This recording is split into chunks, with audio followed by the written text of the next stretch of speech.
হাদিসটি বর্ণনা করেছেন ওয়াইল ইবনে হুজর রাদিয়াল্লাহু তাআলা আনহু। সকল মুহাদ্দিস একমত ওয়াইল ইবনে হুজর কর্তৃক বর্ণিত বুকের উপর হাত বাঁধার হাদিস সহ যত হাদিস আছে বুকের উপর হাত বাঁধার প্রত্যেকটাই জয়ীফ, একটাও সহিহ নয়। ফেসবুকে দেখলাম আব্বাসী সাহেব খুব চিৎকার মারতেছেন, মানে চিৎকার করে বলতেছেন, উনি চ্যালেঞ্জ দিচ্ছে কত লক্ষ টাকা যে বুকের উপর হাত বাঁধার কোনো হাদিস নাই, বোখারি থেকে প্রমাণ করে দিতে পারলে উনি নাকি 10 লক্ষ টাকা দিন।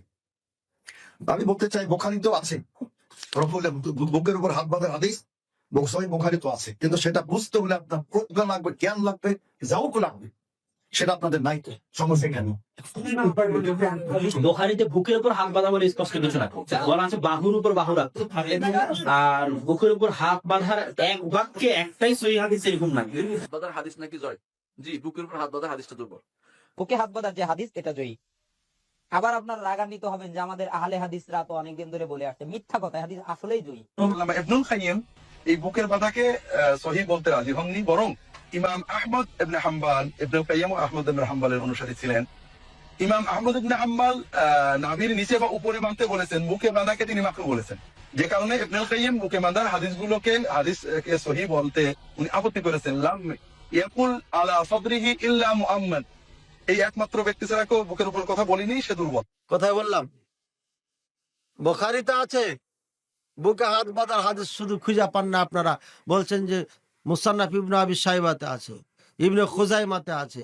আর ইবনে খুজাইমাতে তো আছি। সব থেকে বিশুদ্ধ যেটা মত, যেটা হাদিস, যেটা প্রমাণ দলিল, সেটা বুখারীতে আছে। রাসূলুল্লাহ সাল্লাল্লাহু আলাইহি ওয়াসাল্লাম বলেছেন, কানান নাসু ইউমারুন আন ইয়াদা আর-রাজুলু ইয়াদাহুল ইউমনা আলা যিরাইহিল ইসরা ফিস সালাতে, নামাজের ভিতরে পুরুষ মুসল্লি ডান হাতটাকে, এই যে ডান হাত উঠাই নিয়েছি, বাম হাতের জেরার উপরে রাখবে। জেরাক এই পর্যন্ত বলা হয়, ডান হাতের জেরার উপরে রাখবে। আমি এইভাবে রাখলাম, জেরা কি পুরা নিয়েছি? এইভাবে রাখলাম, জেরা পুরা নেওয়া হয়েছে। এইভাবে রাখলাম, জেরা পুরা হয়েছে না হয় নাই? এবার হয়েছে। এবার হাতটা ছেড়ে দেন, সোজা করেন, টন টন করে ছেড়ে দেন। কোথায় যাচ্ছে? বুকের ওপরে না নাভির নিচে? এই যে বুখারী হাদিস। এখন আপনি বলতে পারেন, একজন ভাই আমার সাথে ছিলেন নামাজে সালাতে, বলবে হুজুর আপনাকে তো আমি এইভাবে সালাত পড়তে দেখলাম, তাহলে তো বুখারী হাদিসের উপর আমল হলো না। তো তাহলে এটুকা বলে নি আপনাকে বুকে হাত বাঁধাটা শিখাই। ওই বিশাল বড় মুফতি সাহেবের কথা যেটা বলছিলাম, উনি কথায় কথায় আহলে হাদিসকে অ্যাটাক করে কথা বলেন। আর একটা আলোচনাতে উনি বলছিলেন যে যদি আমরা নাভির নিচে হাত বাঁধি তাহলে পারে লাভ হচ্ছে কি, কোনো হাদিস ছাড়া পড়ে না, সব হাদিসের উপর আমল হয়ে যায়। বুঝছেন? এবার ওনার কথা সঠিক না আমার কথা সঠিক, আপনারা বিচার করবেন। ঠিক আছে? ওরা সম্পূর্ণ মাযহাব মানার কারণে সব হাদিসের উপর আমল করে না। আমরা মাযহাব ত্যাগ করার কারণে, না মানার, ত্যাগ তো না মানার কারণে আমরা হাদিসের উপর আমল করি। এটা বুঝাই দিই আপনাদের। একটা হাদিস আছে কাফ, আর একটা হাদিস আছে রুস। আমি এখানে ইশারা করে দেখাচ্ছি, দেখে নিন। কাফ, রুস, সাঈদ, তৃতীয় হাদিস সাঈদ, চতুর্থ হাদিস জেরা। আমি জেরাটা দেখাচ্ছি বুখারী থেকে।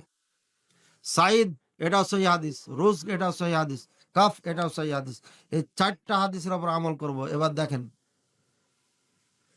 রাখলাম, রেখেছি। এই জেরার অর্ধেকের বেশিটা নিয়ে ফেলছি না?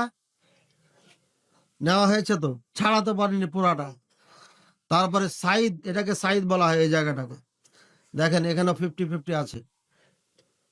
তারপরে রুস তো ঢাকায় আছে, কাফ তো আছি। তাহলে মোট কয়টা হাদিসের উপর আমল করলাম?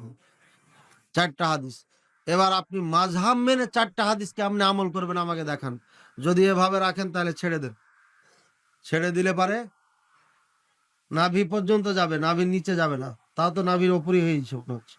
দেখেন না, আপনারা পরীক্ষা করেন না। নাভির নিচে যাচ্ছে এভাবে রাখলে?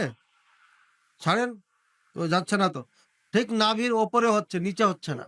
এই জন্য একটা হাদিসে আছে ফাওকা সুররা, নাভির ওপরে। আর একটা হাদিসে তাহতা সুররা। আমরা মুনাজারায় বসলে তো এত সময় নিব না, এক কথাতেই আর দলিল শেষ। কিন্তু বুঝাচ্ছি, ওরা যেটা বুঝাচ্ছে ওটা বুঝাচ্ছি আপনাকে। দেখেন, আহলে হাদিস 4টা হাদিসের উপর আমল করেছে। ওরা জেরাকে ছেড়ে দিয়েছে। ঠিক আছে? কেউ তো এভাবে ধরে থাকে, নাভির নিচে এভাবে ধরে। আর কোন হুজুরকে দেখেছি সাধারণ মানুষ না এভাবে এভাবে এভাবে। আরে আজব সিস্টেম বের করেছে। 3টা হাদিসের উপর ও আমল করে বললো, আর আমি 4টা হাদিসের উপর আমল করে দেখালাম। কারণ বুখারীতে বুকে গেছিল, বুকের উপর হাদিস আছে।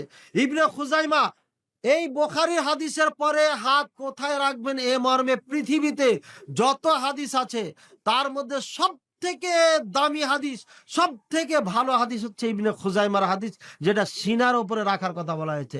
সদর, স্পষ্ট সদর সিনার কথা বলা হয়েছে একেবারে এই ভাগ। আমরা এই হাদিসের উপর আমল করলাম। হানাফি হাদিসটাকে কুরবানি দিয়েছে, জবাই করে দিয়েছে। ঠিক আছে, আমরা এভাবে ধরার করে এখানে রাখার করে রিল্যাক্সে আমরা জেরার উপরে যে বুখারীর হাদিস আছে সেটা আমল হয়ে যাচ্ছে, আর ওরা এভাবে ছেড়ে দিয়ে নাভির নিচে যায় ওটাও বাদ হয়ে গেল। এখন কি আর বলবেন জেরার উপরে আছে? আমার সবই তো বাদ হয়েছে। আপনি শুধু এটা নিয়েছেন আর এটা নিয়েছেন, এই 2টা হাদিসের উপর আমল করেছেন, আর একটা জাল হাদিসের উপর আমল করেছেন নাভির নিচে, এটা জাল হাদিস। তাহাতাসুররা নাভির নিচে, এটা হাদিসই নয় রে ভাই। একটা ভালো হাদিসের সাথে আপনার ওই শব্দটাকে যোগ করে দিয়েছে। 879 হিজরিতে এক মুলবিকে বই লিখতে দায়িত্ব দিয়েছিল, ওই মুলবি লিখতে গিয়ে এই শব্দটা ঢোকায় দেয়। এই 879 আগের পৃথিবীর কোন বইয়ে এই শব্দটা পাওয়া যায় না। বাস শেষ। ঠিক আছে, আমরা যখন থেকে বই লেখা হয়েছে সেদিন থেকে দলিল দিব বুকে হাদিস, হাত বাঁধার হাদিস আছে। আর নাভির নিচে হাদিস যেটা ওরা বলে থাকে, ওরা 800 হিজরির আগে, 79 আগে কোনো দিনই দেখাইতে পারবে না যে এই যে দেখো আমাদের বই আছে। যদি দেখাইতে হয় তাহলে পারে ইন্ডিয়ার থেকে মিথ্যা তারিখ দিয়ে 200-300 হিজরির বই বানাইতে হবে। মিথ্যা তারিখ দিয়ে বই বানিয়ে 2-4 বছর ঘরে রেখে পুরানা করে এরপরে যদি নিয়ে এসে দেখায় এই যে আছে দেখেন, তাহলে হবে, এছাড়া হবে না। এই কাজটাও তারা চেষ্টা করেছে। আবু দাউদের 4টা হাদিসকে ডিলেটই করে দিয়েছে, বুঝেছেন? আবু দাউদের মতো কেতাব থেকে, দেওবন্দ থেকে ছাপানো হাদিস থেকে 4টি হাদিসকে একেবারে যমুনা পার করে ফেলে দিয়েছে। এটা দিবি না জনগণকে। কত বড় এরা ইসলামের সাথে গাদ্দারি করতে পারে আপনি বিচার করেন। হানাফি ভাইরা শুনলে তো আপনাকে গায়ে পিলপিল পিলপিল পিলপিল করে ওঠে। আপনার সেন্টার মাদ্রাসার থেকে বই ছাপাইছে আবু দাউদ রাসূলুল্লাহ সাল্লাল্লাহু আলাইহি ওয়াসাল্লামের হাদিসকে আপনার কবর দিয়েছে যাতে জাতি বুকের উপরে হাত না বাঁধে।